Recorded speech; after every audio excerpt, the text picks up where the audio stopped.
de les diferents civilitzacions que la poblaren. En la novel·la Del carreró a la ciutat, Aureli Silvestre ens convida a fer una descoberta de la València històrica a través de l'aventura de dos adolescents.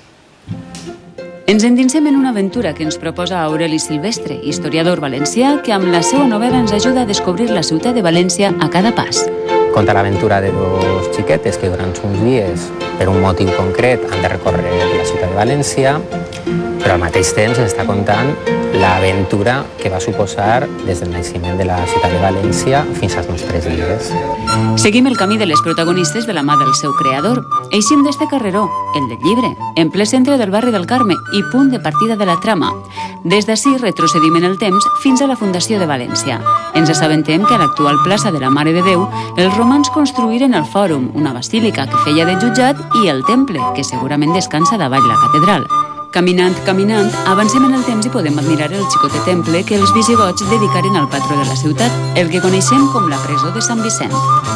Amb pas decidit, acabem descobrint el món islàmic, que tantes herències ens ha deixat, les sèquies que encara reguen tota l'horta o el Tribunal de les Aigües.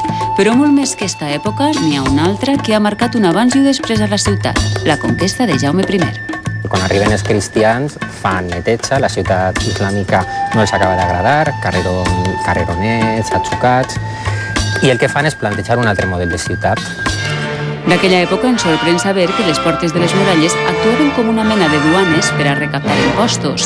Coneixem també la vida comercial al voltant de la plaça Redona, amb figures com el Mostassaf, oficial encarregat de posar ordre.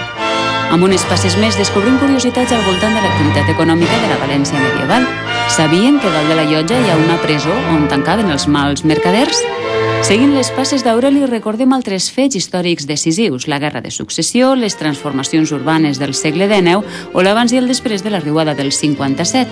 Una descoberta de la València històrica que l'escriptor lliga amb una problemàtica urbanística actual que afecta les protagonistes i que té missatge encobert.